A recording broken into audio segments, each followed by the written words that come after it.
자, 인문 3, 인문예술 3, 코나투스부터 가보도록 합시다. 코나투스. 일단 문단 번호부터 한번 써봐야죠. 몇 개 문단으로 이루어졌는지 한번 봅시다. 자, 하나. 이 문단 길이가 되게 길더라고. 그래서 문단 길이가 길면 정리가 잘 안 되는 경우가 많아. 세 개 문단. 그래서 총 4개 문단으로 이루어져 있어. 4개 문단으로 이루어져 있는데 지문수가 되게 길더라고. 그리고 특히 여기다 실어놓은 건 지문수가 더 길게 보이는 이유가 선생님이 행간거리를 좀 넓게 놨어. 뭐 필기도 하든 좀 넓게 보려고. 그래서 좀 더 길어 보이는데 실제로 보면 이 정도까지 길이는 아니야. 자, 코나투스. 뭐 코나투스는 방금 평가원이나 이런 데서도 좀 자주 나왔던 거니까 이건 개념은 좀 들어본 개념일 거야. 해보고 선생님이 본문 정리할 테니까 옆에 있는 빈칸들은 니네가 알아서 본문 읽고 나서 한번 해보도록 합시다. 자, 첫 번째 문단 읽어봅시다. 자, 갈게요. 코나투스는 사물이 자기 존재를 보존하려는 경향을 말한다 라고 말했어. 뭐의 개념? 코나투스의 개념이 나와있죠. 네, 코나투스는 이런 개념을 가지고 있대요. 코나투스는 사물이 자기 존재를 보존하려는 경향을 말한다 라고 했어. 이게 내신이든 수능이든 간에 준비할 때 첫 번째 문단에서는 어쨌든 화제를 찾아야 된단 말이야. 이 글 다음에 어떤 내용이 이어질지. 물론 이 수특 지문이 우리가 그동안 풀었던 평가원이나 수능 기출에 비해서는 구조가 완벽하게 떨어지진 않아요. 그래서 조금 글의 흐름이 잘 안 보이는 경우도 있긴 해. 그래도 한번 읽어는 봅시다. 서구 철학에서 코나투스는 수천 년에 걸쳐 여러 철학자에 의해서 정의되었다라고 말했지. 그럼 역관념을 보자면 수천 년에 걸쳐서 여러 철학자에 의해서 정의되었다라고 말했지. 그러면 여러 철학자가 코나투스를 어떻게 정의했는지가 나올 거라는 거야. 한번 가봅시다. 첫 번째, 고대 그리스의 스토아파는 이라고 했는데 동그라미 치기는 좀 기니까 하이라이트로 갈게요. 첫 번째가 고대 그리스의 스토아파. 이 사람들은 어떻게 정의했는지 가봅시다. 밑줄 긋게. 코나투스를 생명체의 자기 보존의 욕망으로 보았으며 살아있는 생명체는 스스로에 대한 애착과 보존 의지를 가지는 동시에 죽음으로부터 멀어지기를 원한다고 하였다라고 했죠. 하지만 스토아파는 코나투스를 모든 생명체가 가지고 있는 것이 아니라 동물만이 가지고 있는 특성이라고 보았다라고 했죠. 일단 고대 그리스의 스토아파의 코나투스라는 개념이죠. 이들은 코나투스를 뭘로 봤냐면 자기 보존의 욕망으로 보았다. 여기까지만 해도 될 것 같죠? 자기 보존으로만 살아있는 거고 죽음으로부터 멀어지려고 한 거 본 거야. 하지만 이 사람들은 코나투스를 모든 생명체가 가지는 것이 아니라 누구만 가진다고 봤어요? 동물만이 가지는 특성이라고 하였습니다. 이렇게. 선생님이 이제 수능에서 내용 구조화하는 것처럼 안 할 거예요. 이 글은. 이건 수능처럼 내용 구조화해서 읽다 보면 시간이 좀 오래 걸리니까 니네 학교에서 이제 시험에 나오게 될 때 니네 학교에서 진도 나간 지문의 3분의 2, 진도 안 나간 지문이 3분의 1이 나올 거란 말이야. 작년을 기준으로 본다면. 그렇게 되면 우리가 진도 나간 것들, 학교에서 진도 나간 건 선생님도 다 무조건 해줄 거야. 근데 그거에 대해서는 시간을 쓰면 안 돼. 최대한 빨리 다 풀어버려야 돼. 그러려면 이걸 구조화해서 찾는 게 아니라 아예 글의 통째 내용을 외우고 있는 게 좋단 말이야. 그렇기 때문에 구조화보다는 내용을 정리하는 쪽으로 갈 거야. 내신 수업은. 어쩔 수 없어. 자, 여기선 첫 번째 코나투스에 대한 개념 대략적인 설명해 주고요. 고대 그리스의 스토아파는 코나투스를 생명체의 자기 보존 욕망으로 봤어. 하지만 얘를 동물만이 가지고 있는 특성이라고 봤단 말이야. 그 다음 두 번째가 나오겠죠. 이유. 중세의 스콜라 철학에서는 그래서 두 번째 중세의 스콜라 철학이죠. 이 사람들은 동물뿐만 아니라 모든 자연적 사물이 코나투스를 가지고 있으며 이에 따라 유기적 생명체는 자신의 실존을 지속하는 욕망을 갖는다고 보았다라고 했지. 얘는 동물뿐만 아니라 모든 자연적 사물이 코나투스를 가지고 있다고 봤지. 그런데 얘도 이에 따라라고 보면 어디가 나와 있냐면 이렇게 나와 있어. 모든 유기적 생명체는 자신의 실존을 지속하려는 욕망을 갖는다라고 했지. 여기서도 동물뿐만 아니라 자연적 사물이라고 했는데 여기서는 유기적 생명체에다 초점을 맞춘 것 같아요. 그렇죠? 그 다음 누가 나오냐면 중세 이후 르네상스 철학자들이라고 나왔어요. 그래, 중세 이후의 르네상스 철학자들이죠. 그러면 지금 이게 그래 흐름이 나가고 있는데 이게 지금 뭐에 대한 내용이냐면 이거에 대한 내용이에요. 여기다 이렇게 해도 되겠지? 지금 이거에 대한 내용이 뭐야 이거? 으아.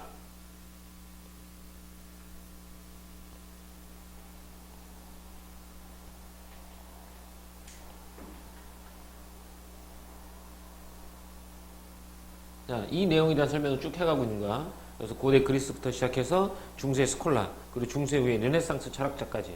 자, 르네상스 철학자들은 코나투스를 어떻게 설명했는지 보자. 코나투스가 자기 보존에 대한 욕망이라는 기존의 견해를 받아들이면서, 기존의 견해를 받아들였어.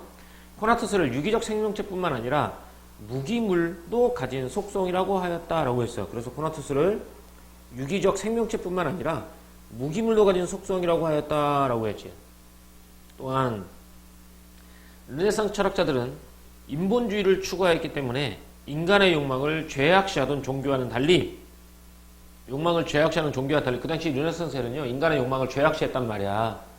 욕망은 죄악이다, 욕망을 부정적으로 봤는데, 르네상스 때는 인간의 욕망을 긍정적으로 바라보았다라고 했어. 그래서 얘네 특징 중에 또 하나는 인간의 욕망을 긍정적으로 바라보았다라는 거 또한이니까 앞뒤로 연결돼야 되겠죠. 이런 관점에서 자기 보존의 욕망인 코나투스 또한 인간이 당연히 가지는 속성이라고 보았다라고 했죠. 코나투스가 뭐라고 했어? 욕망이라고 했잖아. 뭐에 대한 욕구니? 자기 보존에 대한 욕망이잖아, 코나투스가. 그런데 중세 철학자들은 인본주의를 추구했기 때문에 욕망을 긍정적으로 봤단 말이야. 즉 그러면 유기적 생명체뿐만 아니라 무기물이 가진 자기 보존에 대한 욕망을 긍정적으로 봤다라고 보는 거지. 됐지? 이해됐지? 이렇게. 그래서 이런 관점에서라고 한다면 여기도 밑줄에 줘도 돼. 그러면 인간이 당연히 가지는 속성이라고 보았다로서 인간의 욕망을 긍정적으로 본 거야. 자, 여기는 어디까지? 고대부터 시작해서 중세, 그리고 중세 이후 철학자들이 코나투스에 대해서 어떻게 설명했는지 이런 걸 정리한 거야. 자, 그러면 옆에 있는 거 한번 채워볼까요, 빈칸? 자, 한번 가봅시다. 선생님 미리 채워놨어. 코나투스, 니네 안 보고도 채워봐. 안 보고 한번 채워보는 것도 좋지. 코나투스는 사물이 자기 존재를 보존하려는 경향이다라고 했죠. 자기 존재를 보존하는 경향인데, 그럼 여기서는 이제 시대에 따른 여러 철학자들의 정의가 나온단 말이야. 그러니까 본문을 계속 반복적으로 읽고 옆에 있는 빈칸을 또 읽어보고 하는 거야. 고대 그리스 일단 스토아파는 생명체의 자기 보존의 욕망, 생명체의 자기 보존의 욕망을 코나투스로 봤고, 하지만 이 욕망은 누구만이 가지는 거다? 누구만이 가지는 거야? 동물만이 가지는 것이다 라고 본 거야. 그 다음 중세 스콜라 철학은 모든 유기적 생명체의 자기 실존을 지속하려는 욕망으로 본 거야. 그지? 유기적. 모든 자연물이라고 했는데 그 중에서 유기적인 거였어. 그지? 그 다음 르네상스 철학자들은 자기 본연에 대한 욕망이라는 기존의 견해를 받아들였지만 무기물도 가진 속성이다라고 본 거야. 또 르네상스는 인본주의의 영향을 받았기 때문에 인간의 욕망을 어떻게 봤어? 긍정적으로 바라봤지? 그래서 인간도 가지는 속성이라고 봤다. 즉 욕망, 자기 보존에 대한 욕망을 누구도 가지고 있다? 인간도 가지고 있는 속성이라고 봤다라고 했죠. 이게 르네상스. 그래서 코나투스에 대한 고대 그리스 스토아파, 그다음 중세 스콜라 철학, 르네상스의 철학자들까지 스콜라래 자꾸. 코나투스의 개념에 대한 얘기가 쭉 이어져 나갔단 말이야. 그렇지? 여기까지가 첫 번째 문단이야. 첫 번째 문단의 핵심은 결국은 이게 되겠죠. 시대에 따른 여러 철학자들의 정의가 될 것이야. 됐습니까? 정신 차려. 여기 다 있잖아, 여기.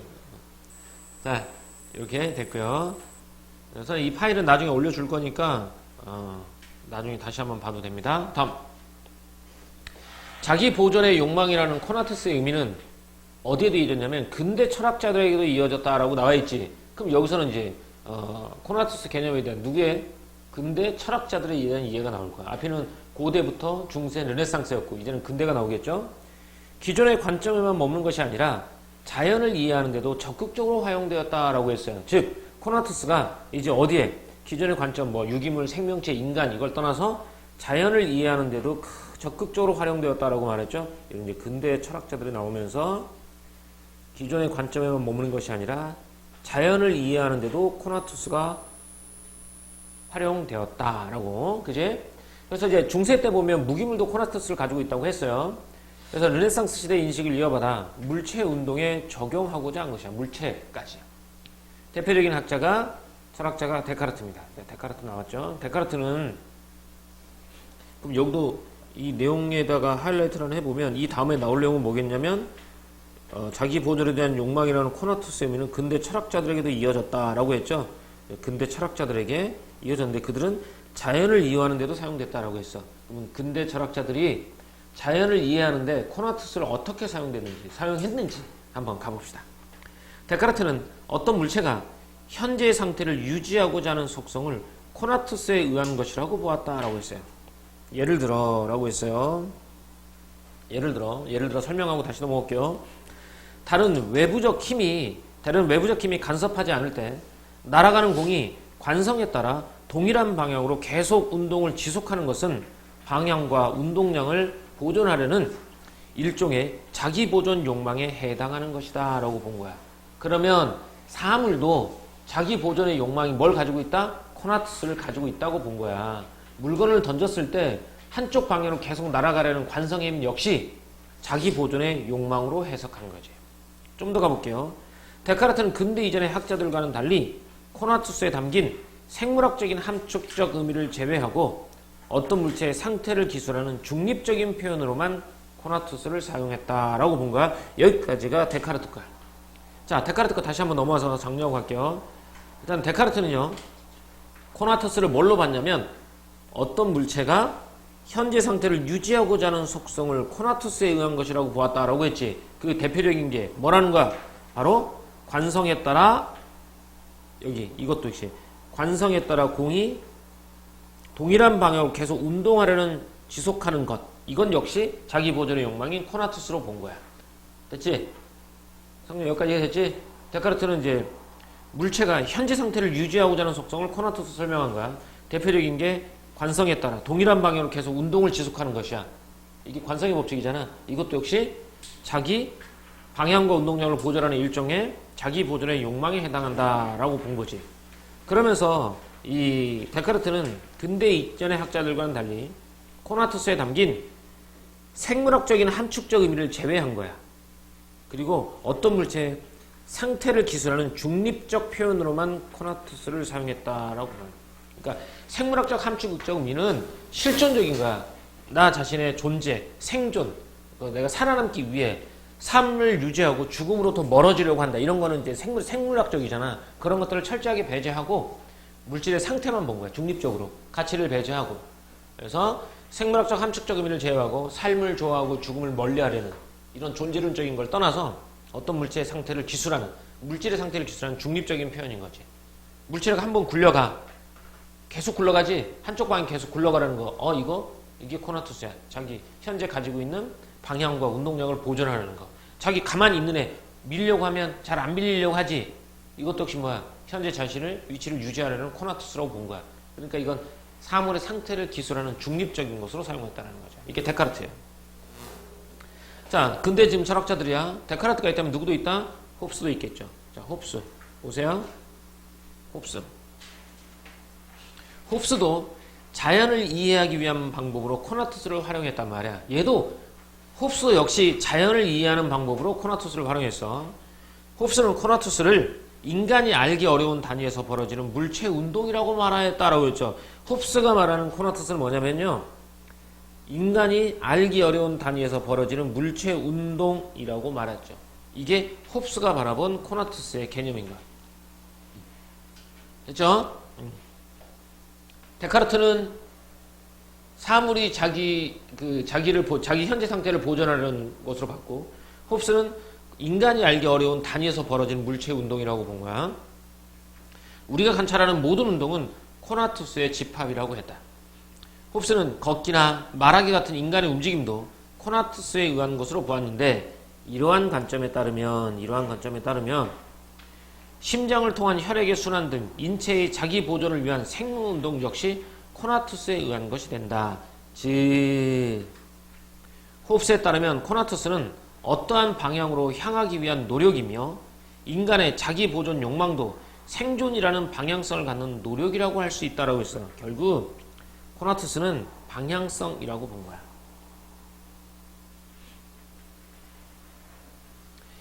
코나투스는 방향성이야. 자, 다시 한번 정리해 줄게. 홉스는 코나투스를 인간이 알기 어려운 단위에서 벌어지는 물체의 운동이라고 봤잖아. 그래서 우리가 눈으로 확인하기 어려운 단위에서 벌어지는 운동이고, 그럼 모든 움직임들은 다, 우리가 하는 다 이런 움직임들도 역시 다 뭐에 대한 운동이다? 뭐에 대한 연속이다? 코나투스의 집합이라고 한 거야. 그러면서 홉스는 걷기나 말하기 같은 인간 움직임이 있지. 이것도 코나투스에 의한 것이라고 본단 말이야. 내 몸에서 심장에서 뛰고 혈액이 흐르는 것도 다 코나투스에 의한 거야. 그렇게 보자면 이러한 관점에서 보자면 코나투스는 뭐라고? 어떠한 방향으로 향하기 위한 노력인 거야. 그럼 심장이 뛰고 혈액을 막 하는 건 결국 뭐 하기 위한 노력이겠니? 인간이 생명을 유지하기 위한 노력이라고 본 거야. 그래서 어떠한 방향성을 가지고 있어. 그럼 선생님이 여기서 신나게 말을 떠드는 것도 결국 뭐 하자는 거야? 선생님이 잘 먹고 잘 살기 위한 방향성을 가진 코나투스에 의한 것이다 라고 보는 거지. 이게 홉스야. 여기 철학적으로 가면 조금 더 어려워지긴 하겠지. 그래서 인간의 자기 보존 욕망도 생존이라는 방향성을 갖는 노력이라고 할 수 있다라고 본 거지. 됐습니까? 홉스.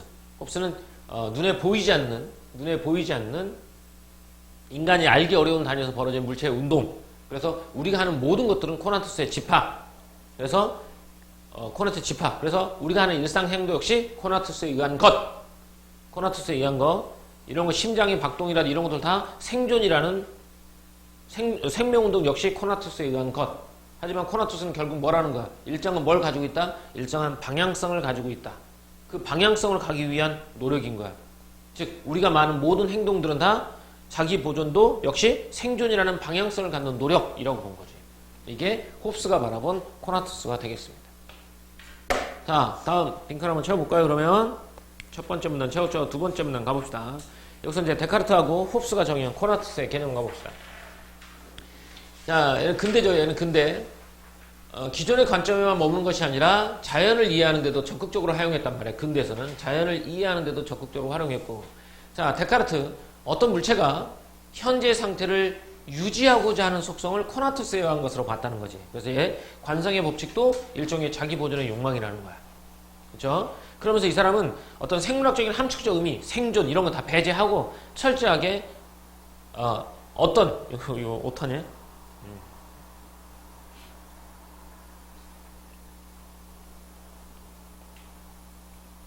오타. 어떤 물체의 상태를 기술하는 중립적인 표현으로만 코나투스를 사용했다는 거야. 이게 누구? 데카르트지. 데카르트는 중립적이야. 물체의 자기 보존 욕망을 중립적으로 기술하는 것이었다. 이렇게. 다음 홉스 한번 가볼까요? 홉스는 코나투스를 인간이 알기 어려운 단위에서 벌어지는 물체의 운동으로 본 거야. 인간이 알기 어려운 단위에서 벌어지는 물체의 운동으로 본 거고, 그래서 우리가 관찰한 모든 운동은 역시 뭐의 결합? 코나투스의 집합이라고 본 거야. 그래서 코나투스는 어떠한 방향으로 향하기 위한 노력이야. 어떠한 방향으로 향하기 위한 노력이고 인간의 자기 보존 욕망도 결국은 생존이라는 방향성을 갖는 노력이라고 본 거야. 코나투스는 모든 운동의 모든 운동은 코나투스의 집합이고요. 얘는 방향성을 가진다는 거야. 그러면 우리가 하는 모든 노력도 어떤 방향성을 갖는 노력이라고 본 거지. 이게 코나투스에 대한 누구의 견해? 홉스의 견해고 근대 철학자 홉스의 견해가 되겠죠. 자, 됐어요. 자, 다음 한번 가볼게.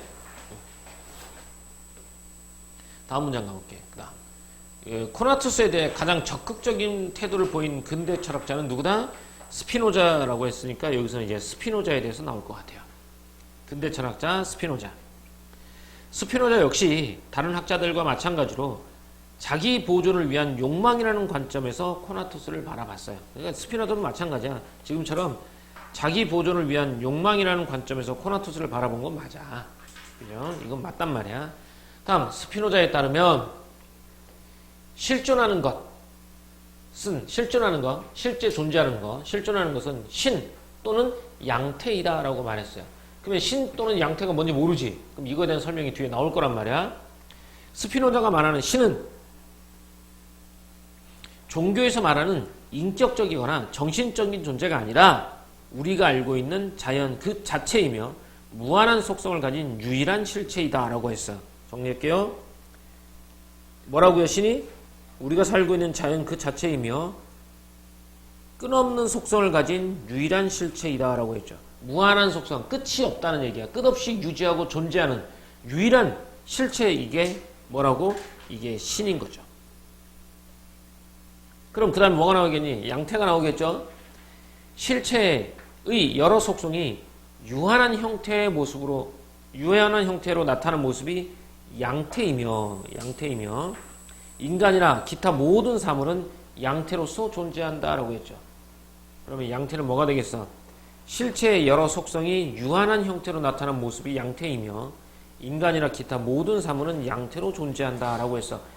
그러면 이 두 개를 묶어주는 게 뭐겠어? 스피노자에 따르면 실존하는 것은 뭐하고 뭐밖에 없다고? 신 또는 양태다라고 했어요. 요거 밑줄에 아니 다시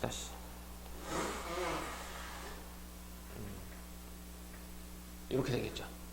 자, 정리 한번 해볼게요. 스피노자는 코나투스의 개념을 가장 적극적으로 사용한 사람이에요. 그래서 코나투스도 자기 보존을 위한 욕망이라는 관점에서 코나투스를 바라봤는데, 스피노자에 따르면 이제 코나투스 설명하기 위해서 전제가 되겠죠. 스피노자에 따르면 실존하는 것은 신 아니면 양태 두 가지밖에 없다고 했어요. 그러면 신은 뭐냐? 우리가 살고 있는 자연 그 자체야. 큰 범위가 넓지? 자연 그 자체이면서 무한한 속성을 가진 유일한 술체야. 그러니까 무한한 속성을 가지고 있는 건 뭐밖에 없다고 보는 거야? 자연밖에 없다는 거야. 우리가 살고 있는 그 자연 자체, 무한한 속성을 가지고 있어. 그러면 그 자연 속에 살고 있는 실제 여러 속성이 유한한 형태로 나타나는 것들이겠지. 그러면 세상에 존재하는 우리 눈에 보이는 유한한 실체들은 다 뭐가 되는 거야? 양태가 된다는 거야.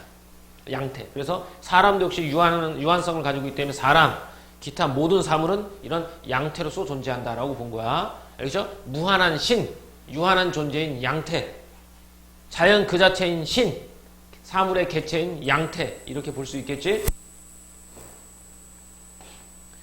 스피노자는 코나투스를 통해 모든 양태가 자신을 보존하는 성향이라고 보았다라고 했죠. 코나투스의 개념이네요.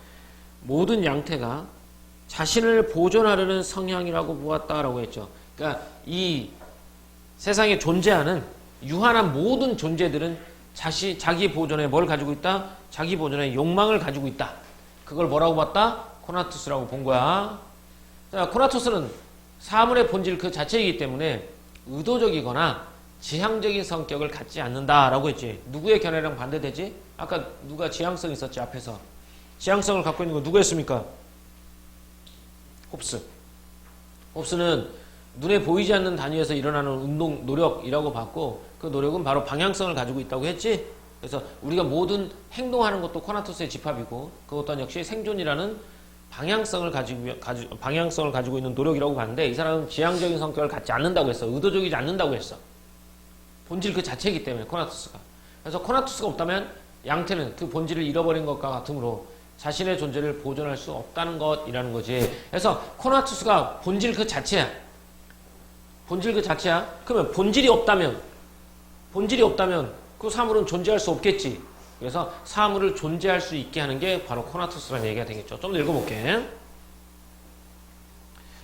그래서 코나투스가 없다면 양태는 그 본질을 잃어버린 것과 같으므로 자신의 존재를 보존할 수가 없다. 코나투스가 없으면 자신의 존재를 보존할 수가 없다. 스피노자는 유기체뿐만 아니라 모든 무기물도 양태에 해당하므로 자신의 본질을 유지하려는 성향을 보인다고 하였지만, 인간의 코나투스는 다른 사물의 코나투스와는 다르게 의도적이거나 지향적인 성격을 갖는다고 했다라고 했지. 자, 그러면 아까는 코나투스는 지향적인 모든 사물의 본질은 그 자체이기 때문에 의도적이나 지향적인 성질을 갖지 않는다고 했잖아. 그렇지? 그래서 코나투스가 없다면 양태는 존재하지 않기 때문에 스피노자는 유기체뿐만 아니라 모든 유기물도 양태에 해당하므로 자신의 본질을 유지하는 성향을 보인다고 했지. 하지만 인간은 어떻다는 거야? 인간의 코나투스는 뭘 가지고 있대? 다른 사물들의 코나투스와 다르게 의도적이거나 지향적인 성격을 갖는다고 했다라고 본 거야. 즉, 인간을 제외한 나머지 것들은 의도적이거나 지향적인 성격을 갖지 않지만 인간의 코나투스만은 뭘 가지고 있다? 의도적이거나 지향적인 성격을 갖는다라고 본 거야.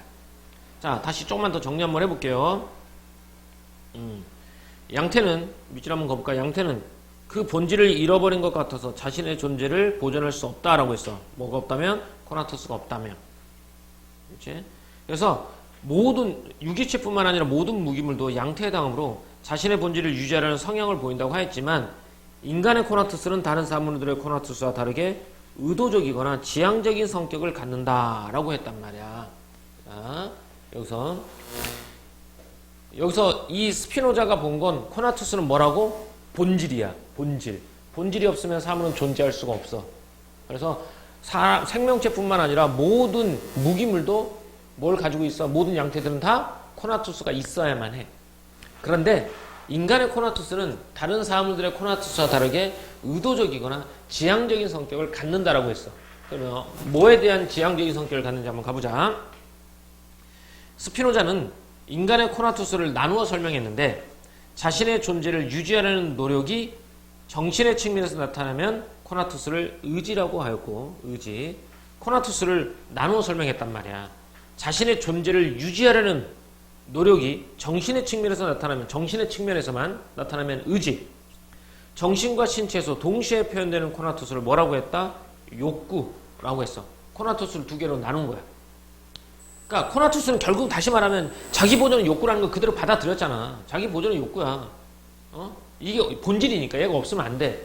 그런데 그거 정신적인 측면에서만 일어나면 의지라고 보고 신체적인 측면에서도 같이 나타나면 걔를 욕구라고 본 거야. 그래서 스피노자는 욕구가 인간의 본질이라고 말하였고, 왜? 코나투스가 인간의 본질인데 코나투스는 의지하고 뭐로 같이 나타나니? 의지하고 욕구로 같이 나타나잖아. 그러니까 얘도 인간의 본질인 거야. 이는 욕구가 본능적으로 자신의 존재를 유지하려는 노력이라는 것을 의미한다. 또한 인간이 본능적 차원에서만 머물지 않고 자기 보존의 노력을 의식하게 되는 것을 뭐라고 한다? 욕망이라고 한다. 그러니까 본능적으로 요구하는 건 욕구야, 욕구. 하지만 자신이 본능적 차원에서 머물지 않고 자기 보존의 노력을 의식하게 돼. 아, 내가 이렇게 하면 나를 지켜서 이렇게 좀 더 해야 되겠다. 의식하게 되면 걔가 뭐가 된다? 욕망이라고 본 거야. 알겠어? 그럼 욕구하고 욕망은 차이 나죠. 배고파서 아무 생각 없이 밥을 먹어. 배고파서 물을 달라고 물어. 얘는 욕구야. 하지만 욕망, 아, 요걸 좋아하면 내가 좀 먼저 하겠지? 의식하게 되면 걔가 뭐가 돼버리는 거야? 걔가 욕망이 돼버리는 거야. 그래서 자기 보존을 위한 노력이라는 점에서 욕구와 욕망을 동일하다고 볼 수 있지만 욕구는 의식이 앞서는 거야. 본능적 차원. 욕구는 의식이 앞서는 것. 인간의 본능적인 활동이라고 할 수 있단 말이야. 예를 들어 여기는 이제 욕구와 욕망의 차이점에 대한 설명을 해주는 거야. 예를 들어 신생아가 생존을 위해 본능적으로 엄마의 젖을 찾는 것은 욕구에 해당한다고 볼 수 있어. 이게 욕구야. 반면 어린아이에게 어떤 음식을 주었을 때 그 음식을 거부하는 것은 의식에 의해 나타나는 행위로 욕망에 해당하는 거야. 그러니까 의식을 하냐. 의식이 기준이라면 의식 이전에 있는 건 욕구, 의식 이후에 있는 건 욕망. 이렇게 구분할 수 있다는 거야. 알겠죠? 자, 다시 한번 정리 한번 해볼게요. 여기는 이제 욕구하고 욕망의 차이점에 대한 설명인 거야. 자, 스피노자 다시 한번 가보자. 이 스피노자가 되게 길어, 여기서. 자, 스피노자도 역시 이전의 학자들과 같이 자기 보존에 대한 욕망이라는 관점에서 코나투스를 바라본 거야. 자기 보존에 대한 욕망을 바라본 거야. 그런데 스피노자에 따르면 현재 실존하는 건 두 가지밖에 없어. 바로 누구야? 신과 양태인 거야. 신은 우리가 살고 있는 그 자연 자체, 무한한 속성, 존재가 지속되는 속성을 가진 유일한 실체. 그리고 이런 실체들이 유한한 형태로 나타나는 게 양태야. 그럼 양태는 인간을 포함한 모든 사물의 개체를 우리가 양태라고 본다는 거야. 양태를 보는 거고, 코나투스는 스피노자는 모든 양태가 자신을 보존하려는 성향을 가지고 있는 게 바로 뭐라고? 코나투스라는 거야. 자기 보존의 성향을 가지고 있어. 코나투스는 사물의 본질이기 때문에 코나투스가 없으면 존재할 수가 없어. 그래서 코나투스는 코나투스 없으면 본질을 잃어버린 것 같다는 거야.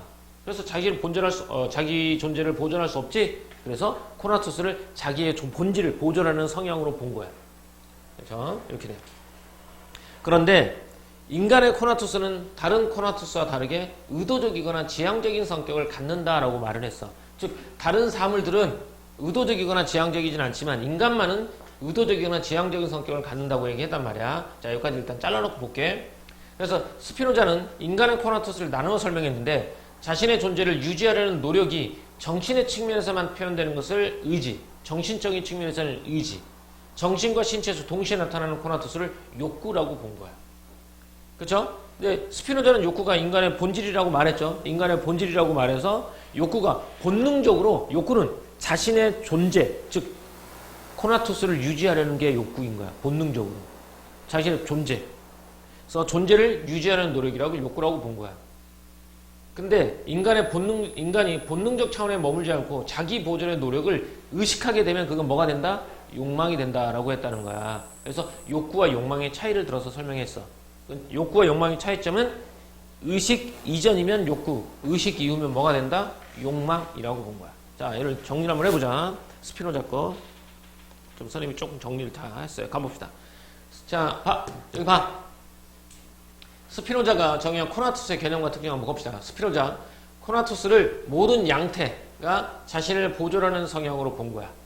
여기서 양태가 뭐라 그랬죠? 양태가 유한한 개체야, 개체. 유한한 개체. 실존하는 것은 신과 양태 두 개로 본 거야. 신은 우리가 살고 있는 자연 그 자체로 무한한 속성을 가진 유일한 실체고요. 양태는 실제의 속성이 유한한 형태로 나타나는 모습이야. 인간이나 기타 모든 사물의 존재 방식인 거지. 그러니까 인간이나 기타 모든 사물의 존재 방식은 양태. 우린 다 양태에 해당한단 말이야.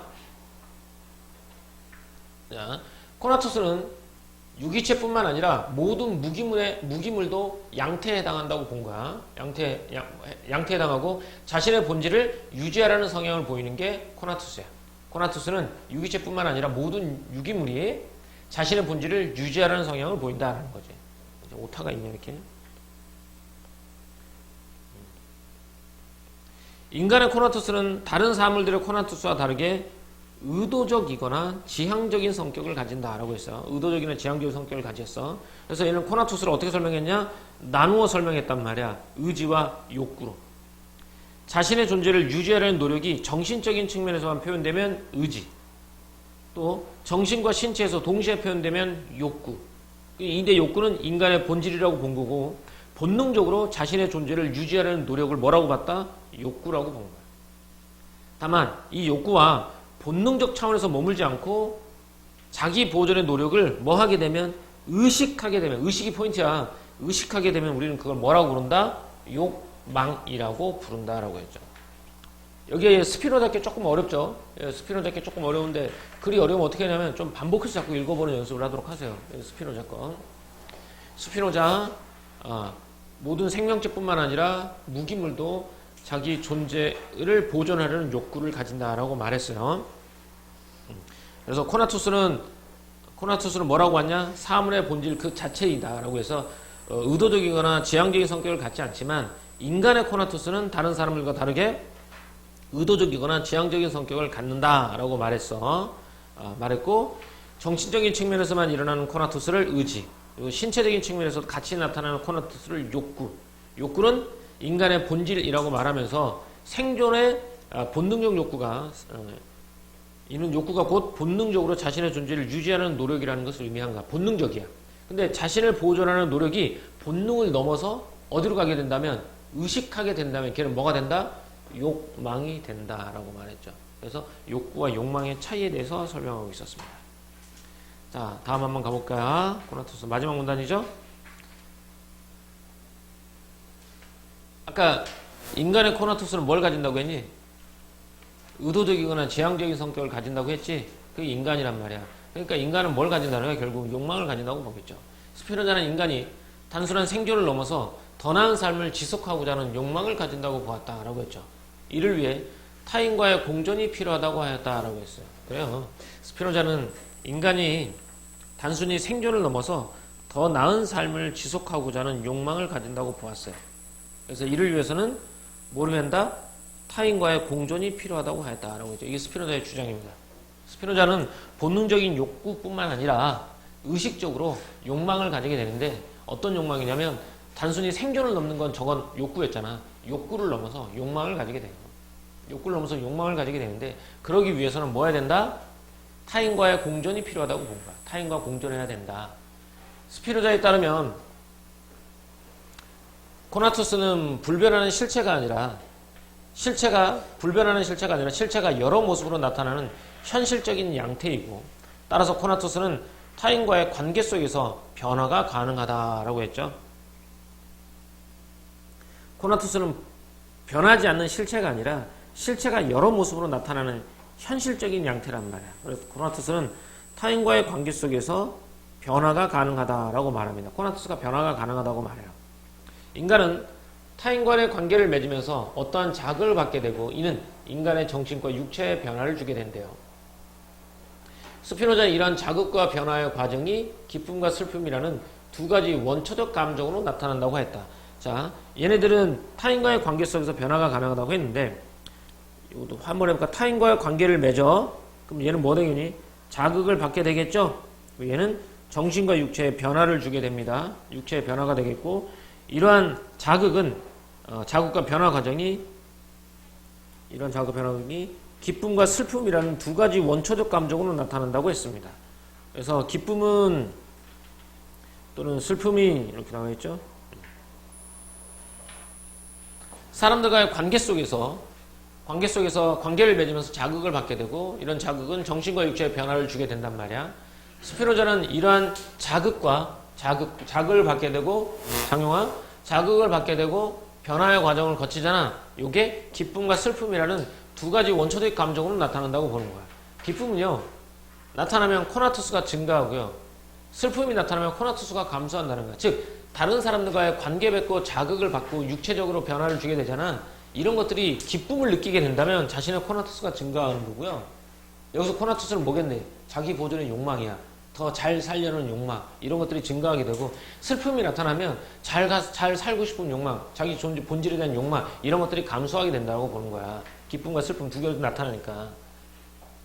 인간은 코나투스의 증가를 지향하는 쪽으로 행동한다는 것이지. 그럼 사람들과의 관계 속에서 뭐 하려고 노력하겠니? 기쁨을 가지려고 노력하겠지? 이렇게. 그래서 두 가지 나타나는데, 좀 더 가보면, 인간은 코나투스가 증가하는 지향 쪽으로 행동한다는 것이다. 이렇게. 그러면 사람들과 관계를 좀 더 좋게 하려고 노력하겠죠? 한편, 인간은 코나투스를 감수하는 타인과의 관계를 맺기도 하는데, 타인과의 관계를 맺기도 해요. 왜? 이게 슬픔이겠죠? 이는 왜곡된 욕망으로 인해 발생한다는 거야. 하지만 스피노자는 타인과의 관계를 부정하지는 않는데요. 그러니까 타인과의 관계에서 기쁨도 나타나지만 슬픔도 나타날 거 아니야. 그러니까 코나투스의 증가뿐만 아니라 코나투스 감소하는 관계도 맺을 거 아니냐. 그런데 이런 관계를 부정하지는 않았단 말이야. 그러니까 슬픔도 나타나고 기쁨도 나타나는데 이런 관계를 부정하지는 않았어. 왜? 타인과의 관계 속에서 잘못된 인식을 수정할 수 있고 결국 코나투스의 증가로 이어질 수 있기 때문에 그렇다라는 거죠. 이러한 관점을 바탕으로 스피노자는 인간은 기쁨을 지향해야 한다고 말하며, 타인과 함께 기쁨을 증가시킬 수 있는 공동체의 필요성을 주장하였다라고 했죠. 결국은 타인과의 관계 속에서 기쁨을 통해서 코나투스를 증가시킬 수 있단 말이야. 인간은 코나투스의 증가 쪽으로 지향을 하게 되니까 사람들의 관계를 맺음으로써 코나투스를 증가할 수 있다. 근데 물론 사람들과의 관계 속에서 왜곡된 욕망으로 인해서 코나투스를 감소시키는, 지금 슬픔의 관계가 나타나기도 하지만 이런 관계 또한 부정하지 않는다는 거지. 왜? 타인과의 관계 속에서 잘못된 인식을 뭐 할 수 있으니까 수정할 수 있고요. 결국은 코나투스의 증가로 이어질 수 있다는 거야. 자, 봐. 사람과의 관계는 두 가지 관계로 나타난다고 했지. 기쁨하고 슬픔이야. 기쁨은 코나투스를 증가하지. 하지만 잘못된 욕망으로 인해서 코나투스가 감소하는 경우도 있지. 그렇지만 관계를 부정하진 않았어. 왜냐하면 기쁨은 기쁨대로 가고, 슬픔을 통해서 자신의 잘못된 인식을 뭐 할 수 있다는 거야? 수정할 수 있고 결국 코나투스 증가로 이어질 수 있기 때문에 그래. 그래서 이런 관점에서 뭐냐면, 스피노자는 인간은 기쁨을 지향해야 한다고 말하며 타인과 함께 기쁨을 증가시킬 수 있는 공동체가 필요하다라고 주장하는 거야. 이게 누구의 주장? 스피노자의 주장이 되겠죠. 자, 좀 정리 한번 해볼게. 자, 여기서는 스피노자가 코나투스의 증가를 위해서는 뭐가 필요하다고 본 거죠? 공동체가 필요하다고 본 거야. 스피노자는 인간이 더 나은 삶을 지속하고자 하는 욕망을 가진다라고 말해요. 그렇기 위해서는 타인과의 공존이 필요하다고 말해. 자, 코나투스는 타인과의 관계 속에서 변화가 가능하고요. 관계 속에서 정신과 육체의 변화를 주게 되는 거죠. 관계 속 변화가 가능하고, 이런 관계 속에서 정신과 육체의 변화를 주게 되는데, 이는 기쁨과 슬픔이라는 원초적인 감정으로 나타난다는 거야. 그래서 기쁨은 코나투스를 어떻게 하고 증가시키고요. 슬픔은 어떻게? 코나투스를 감소시킨다고 나오죠. 코나투스를 감소시키고요. 인간은 코나투스의 증가를 지향하는 쪽으로 행동한다는 거야. 근데 물론 타인과의 관계가 왜곡된 욕망으로 인해서 코나투스를 감소시킬 수도 있지만 타인과의 관계를 부정하진 않아요. 왜? 관계 속에서 잘못된 인식을 수정할 수 있고 결국 코나투스의 증가로 이어질 수 있기 때문에 그렇다는 거야. 왜곡된 욕망으로 인해서 코나투스를 감수할 수 있어요. 타인과의 관계가. 하지만 얘는 타인과의 관계를 부정하지 않습니다. 관계 속에서 잘못된 인식을 수정할 수 있고 결국 코나투스의 증가로 이어질 수 있기 때문에. 자, 인간은 이제 기쁨을 지향한다고 했죠? 말하면서 타인과 함께 기쁨을 증가시킬 수 있는 공동체의 필요성을 주장했다라고 본 거죠. 이렇게. 그러니까 이 글에서 가장 많은 부분을 차지하고 있는 결국은 누구니? 누가요? 코나투스에 대한 누구의 견해? 스피노자의 견해가 되는 거야. 그래서 글이 좀 되게 길어요. 글이 좀 되게 길어. 이렇게 읽고. 앞에서는 코나투스에 대한 수천 년에 걸쳐 여러 학자들의 정의 됐는데 고대 그리스, 스토아파, 생명체 자기 보존의 욕망. 그 다음 얘는 동물만이 가지는 특징. 앞에는 좀 간단해.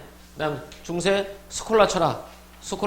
얘는 모든 유기체는 자신의 실존을 지속하는 욕망을 가진다라고 본 거고. 그 다음 중세 이후 르네상스 철학자 유기적 생명체뿐만 아니라 무기물도 가지는 속성이다라고 봤어. 그렇죠? 중세 이후 철학자들은 그리고 인간의 욕망을 어떻게 봤다? 긍정적으로 본 거죠. 그래서 자기 보존의 욕망인 코나투스 또한 인간이 당연히 가지는 속성이라고 본 거 인간까지도 넘어갔어요. 인본주의 입장에서 이게 중세 이후 철학자. 그 다음에 근대 철학자는 얘를 자연을 이해하는데도 이해하게 됐죠. 데카르트는 어떤 물체가 현재 상태를 유지하는 속성 이걸 코나투스로 봤고요. 예를 들면 관성에 의해서 동일한 방향으로 계속 운동을 지속하려는 것도 역시 코나투스라고 본 거지. 자신의 현재 상태를 유지하려는 것. 그래서 이 데카르트는 대신 생물학적 함축적 의미를 제외하고 어떤 물체의 상태를 기록하는 중립적인 표현으로만 코나투스를 사용했어요. 홉스도 자연을 이해하는 방법으로 코나투스를 활용했지. 근데 코나투스는 인간이 알고는 어려운 단위에서 벌어지는 물체 운동이라고 본 거야. 홉스가. 그래서 우리가 모든 행동들은 다 코나투스의 집합이라고 본 거야. 그치? 그리고 이런 것들은 뭘 가지고 있다? 방향성을 가지고 있다는 거야. 그래서 코나투스는 어떠한 방향으로 향하기 위한 노력이며 인간의 자기보존 욕망도 생존이라는 방향성을 갖는 노력이다라고 본 거죠. 그래서 홉스는 방향성, 생존을 위한 우리가 하는 여기 이제 우리가 하는 행동 역시 인간의 노력이 자기보존 욕망 이런 것도 생존이라는 방향성을 갖는다는 거예요. 방향성에 대해서 초점을 맞췄고요. 그 다음 가장 적극적인 태도를 보인 사람은 스피노자도 자기 보존을 위한 욕망이라는 관점에서 코나투스를 바라본 건 맞아. 하지만 스피노자는 실존하는 것은 두 가지야. 무한한 신 그리고 유한한 양태. 신은 유일한 실체고 유한한 형태로 나타나는 것이 양태라고 했죠. 모든 양태가 자신을 보존하려는 성향을 가진다라고 했어요. 코나투스가 없으면 존재할 수가 없기 때문에 코나투스를 보존하려고 하는 거지. 이렇게. 근데 인간의 코나투스는 다른 사물들의 코나투스와 다르게 의도적이거나 지향적인 성격을 갖는다라고 말해요. 의도적이거나 지향적인 성격을 갖는다고 인간의 코나투스는. 그러면 선생님이 여기 보면 뒷부분과 보자면 인간은 더 나은 삶을 살려는 지향성을 가진다라고 보는 거야. 그걸 우리는 뭐라고 불렀고 욕망이라고 부른 거야. 여기서. 자, 다시 여기서 코나투스는 정신적인 측면과 정신과 육체 함께 나가는 거. 정신적인 측면에서만 일어나면 의지. 그게 신체에서 동시에 표현하면 욕구 이렇게 두 개가 됐고요. 욕구하고 또 욕망에 대한 설명을 나오죠. 욕구는 의식하지 않으면 욕구, 의식하게 되면 욕망 이렇게 되는 거고 여기서 욕망은 더 나은 삶을 살려는 욕구로 본다는 거죠. 그게 욕망입니다. 보시죠. 그러면 인간은 단순한 생존을 넘어서 욕구를 넘어서 더 나은 삶을 지속하고 있는 욕망을 가진다고 보는데 이 욕망을 충족하기 위해서는 타인과의 뭐가 필요하다? 공존이 필요하다라고 말했어. 코나투스는 타인과의 관계 속에서 변화가 가능하단 말이야. 타인과의 관계를 맺으면서 자극을 받게 됐고 또 정신과 육체의 변화를 주게 된다는 거야. 이 과정에서 나타나는 감정은 슬픔과 기쁨이라는 원초적인 두 개의 감정밖에 없어. 그래서 기쁨이 나타나면 코나투스가 증가하고 슬픔이 나타나면 코나투스가 감소해. 인간은 코나투스를 증가하는 쪽으로 행동한다는 거야. 근데 한편 왜곡된 욕망으로 인해서 타인과의 관계가 슬픔으로 나타나는 경우가 있어요. 코나투스를 감소하는 경우도 있어. 하지만 얘도 잘못된 인식을 수정할 수 있고 결국은 코나투스 증가로 이어질 수 있단 말이야.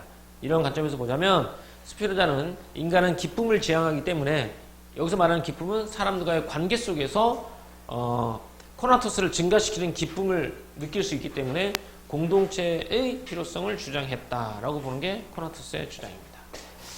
됐습니까? 여기까지가 이 글에 대한 내용이었어요. 그럼 복습할 때는 어떻게 하냐면요. 복습할 때 이렇게 하세요. 문단 단위로 먼저 문단을 꼼꼼하게 읽어요. 문단을 꼼꼼하게 읽고 옆에 정리한 거 다시 한번 보고 또 문단을 꼼꼼하게 읽고 정리한 거 다시 보고 이렇게 해서 몇 번 보다 보면 글의 내용이 정리가 될 거야. 알겠죠? 이렇게 하고 나서 뒤에 있는 기본 문제는 수특에 나와 있는 문제 그대로니까 그거 풀어보시고요. 뒤에 있는 건 연계 문제니까 연계 문제도 풀어보도록 합시다. 알겠지? 그래서 문제는 선생님이 개인적으로 따로 풀어주진 않을 거고요. 너네가 다음 시간에 문제 풀어보다가 이 문제가 어렵다 싶으면 무조건 질문하세요. 알겠지?